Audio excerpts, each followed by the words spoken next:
Is that a video? Yep. It's a video right there? Yeah, that's a video. I'm on TV. Yep, that's a video Look camera. at that old guy sitting back there on the couch. He's half asleep. Hey, wake up over there. Little kids and everything. Yeah, we'll put that up on the web. Yeah, well, hang on. Let me do my shtick. This is a CB radio. Breaker one might be crazy, but I ain't dumb crazy. Cooter coming at you. Any of y'all out there on the web net got your ears on? That's great. Now I'm real self-conscious. Yeah, quit telling those jokes. Yeah. Oh, no, those are good jokes. That's what you want. No, I'm talking about those other jokes. Oh, those jokes. Okay.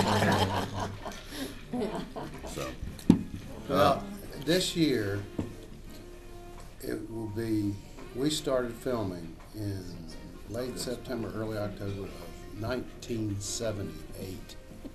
That's 30 years. mm-hmm. And if somebody come up that day and said, well, 30 years from now, well, you'll be in Pittsburgh, Pennsylvania, talking to folks about this show, and it was to be shown all over the world in all these different languages, and there'll be, Dukes of Hazzard bed sheets and lunch boxes and all. I mean, it would have been impossible to comprehend what has happened. The success of this thing. So, it's going to outlast all of us, I believe. And it's just the oddest thing, sometimes it's something just, all the chemistry of something comes together. It's like a football team or something, it might be an ordinary team one year, but you add a few things to something, all of a sudden it gels and comes together. But our show did that immediately. And from the first day, we were just saying, this is great, this is so much fun. Well, that's evidenced, too, by the fact that when Bo and Luke left for a year, it just wasn't the same. No. You know? You had Was to that have a the tough same 19 chemistry. episodes to tape? I think it was 17, and they were very tough. Well, yeah, it was not fun suddenly, Yes. Were you on the phone every day with John and Tom saying, you guys got to come back? Well, I finally, after a point, did kind of get in the middle of it and try to do some shuttle diplomacy, and went to see the head of the studio and the head of the network and talk to them a little bit, and just something's got to move here. The show was dying on the vine, and so it got worked out. It's that old thing that Mark Twain said. He says, when somebody tells you it's not the money, it's the principle of the thing, it's the money. It's the money. Yeah. Yep. And we still haven't gotten the money.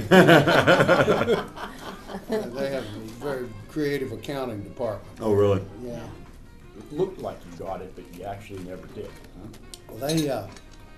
Well, there's no telling. That was all about the merchandise, and no show had ever had so much merchandising. And it's a Screen Actors Guild contract. It wasn't any personal. And it says in there that if your likeness is used on merchandise, you will receive 3% of the net.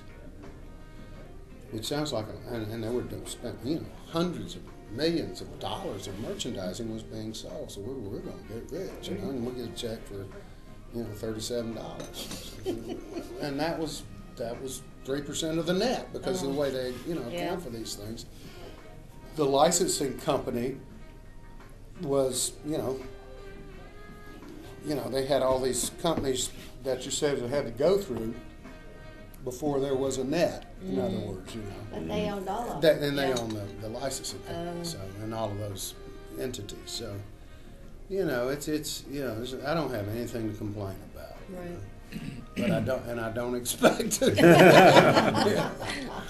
beat that system. But speaking of $37, you get even less than that for Smokey and the Bandit residuals. He was in Smokey and the Bandit.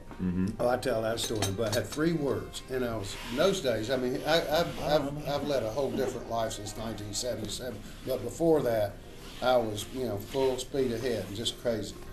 And I'd been out all night long, just honky-tonking and chasing around. And I got in about 4:30 in the morning, and the bed's spinning around, and finally pass out. About 5:30, the phone rang. And it's just, the agent says, listen, they're shooting Smokey and the Bandit out at the fairgrounds, and they really need somebody just to go out and just one little scene. You know, can you do that? I said, oh, yeah, I'll go out there. And they get out there about 6 o'clock in the morning. The sun's coming up. And Jackie Gleason had this huge tent and this long buffet table, and had all these showgirls out there. This is breakfast for him. But at any rate, so I do this scene in the right at the beginning of the movie. Paul Williams, the little guy, and Pat McCormick, isn't it? McCormick. Yeah, Big Enos and Little Enos were the names in the movie. And they come walking into the fairgrounds, and they walk up, and there's this guy talking to this woman, and Paul Williams says, hey, Hoss, you tell me where I can find the bandit? Oh, I remember now. And I go, when he's seen him, and I go back and talk to the girl. Now, that was me in that movie. 3 words. It was actually like 1 word. I ain't seen him. And every, 3 months or so, here comes a check for, $17 or $9 or something. So I figured that, now here's the deal. I went back and did the same, got in the car, drove back home, went back to sleep. And I woke up about 3 o'clock in the afternoon thinking, I dreamed I did a movie. What was that? What was all that?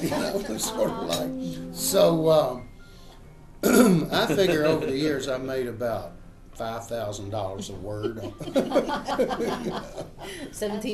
Yeah, So it's a there's funny a case thing. where you got paid. Yeah, more they than you keep on. should've. They keep on. But that's absolutely right. They keep on. As long as that check cashes, who cares?